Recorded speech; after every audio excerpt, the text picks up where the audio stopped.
હા સર.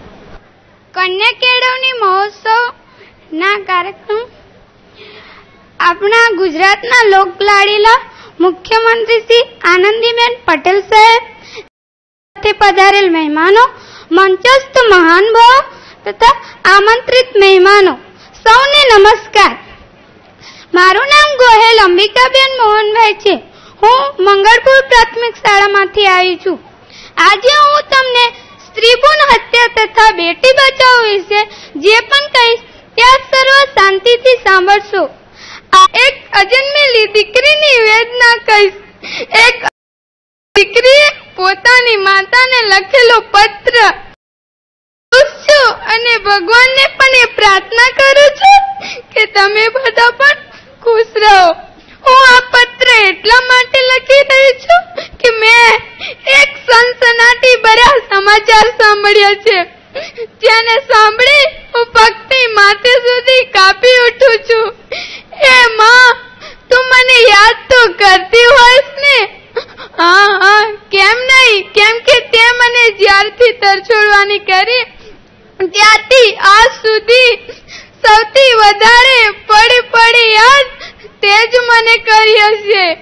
હે માં, પ્રાચીન સમયમાં બેટીને શુભ ગણવામાં આવતી, પણ આજે તે જ બેટીને અશુભ ગણવામાં આવે છે.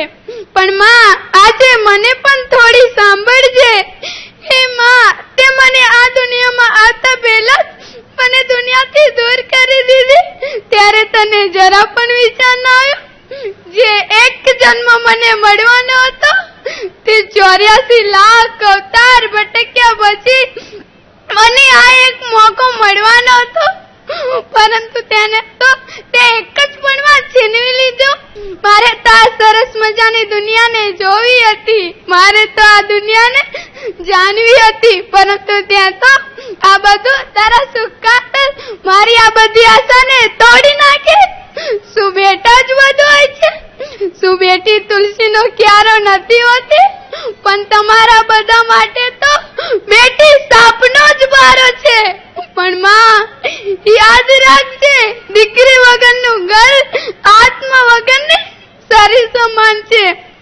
માં, હું કન્યા છું એની તને જાણ થઈ ગઈ હશે, એટલા માટે તું મુજ માસૂમને જન્મ લેતા અટકાવી રહી છે.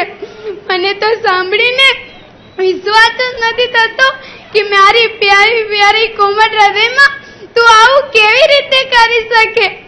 બસ માં, એક વખત મેં જે કઈ કહી દે કે મેં જે કઈ સાંભળ્યું તે બધું જ ખોટું છે. વાસ્તવમાં આ બધું સાંભળીને હું ગભરાઈ ગઈ છું. મારા તો હાથ પણ શું કોમળ છે કે તું ડોક્ટરની પાસે દવાખાને જતી હોય ત્યારે તારો પાલો પણ જોરથી નથી ખેંચી શકતી. મારા તો ખભા પણ શું પાતળા ને કમજોર છે કે તેના વડે તને ભેટી પણ નથી શકતી. માં, તું મને મારવા માટે જે દવા લેવા ઈચ્છે છે એ દવા મારા નાનકડા શરીરને ખૂબ કષ્ટ પહોંચાડશે, તેનાથી મને ખૂબ પીડા થશે. તું જોઈ પણ ના શકશે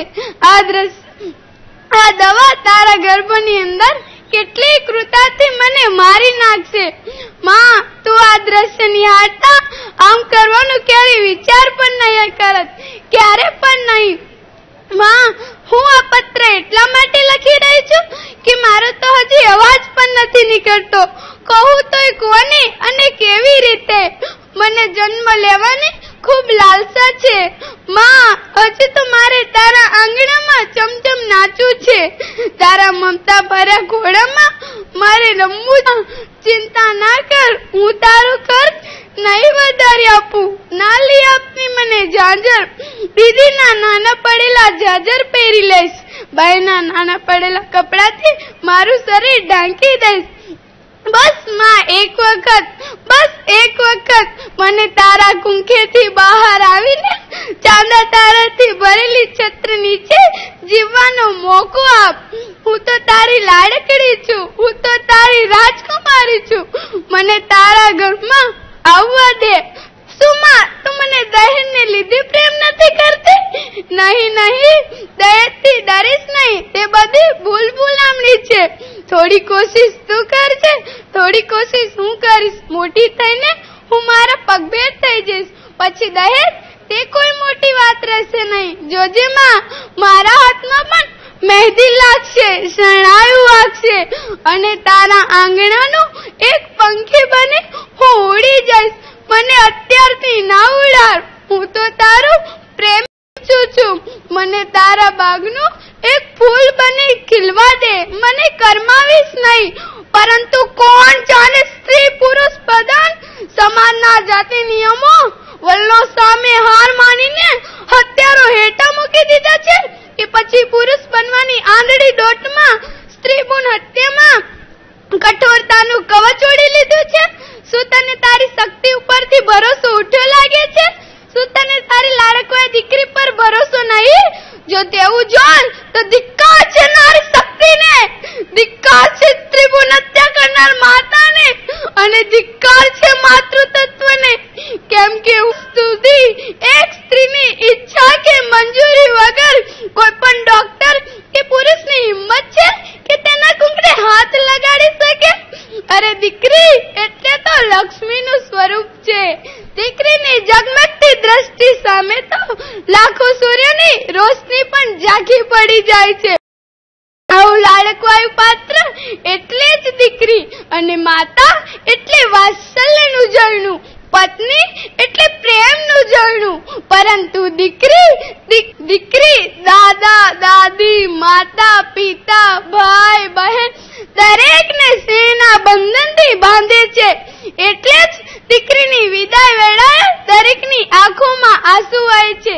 દીકરી એટલે પિતાનો સંસાર, દીકરી એટલે માતાનો આધાર, દીકરી એટલે ભાઈનો પ્યાર. આવો ત્રિવેણિક સંગમ એટલે જ દીકરી. જો દીકરો એ પિતાનો હાથ છે તો દીકરી એ પિતાનું હૈયું છે. જો દીકરો એ પિતાનું રૂપ છે, પરંતુ દીકરી એ પિતાનું સ્વરૂપ છે. દીકરી તો રૂડી સમાજની મૂડી, દીકરી તો રૂડી સમાજની મૂડી. દીકરીનું સમાજમાં, દીકરી વિનાની જિંદગી અધૂરી. દીકરીનું સમાજમાં જાળવો માન, દીકરીની જાતિ જન્મ કદી ન કરો નિદાન. લિખિતન માં તારી વાલી તથા પિતાની પ્યારી, ગર્ભમાં રહેલી તમારી સુપુત્રી. આભાર.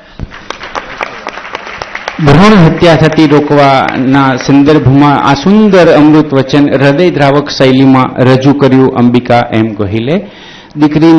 દીકરીએ ખૂબ જ સુંદર ઉદ્બોધન કર્યું છે. દીકરીના આ કાર્યને માન્ય મુખ્યમંત્રી શ્રી વધાવી રહ્યા છે. આપણે સૌ તેને તાળીઓના ગડગડાટથી વધાવીએ.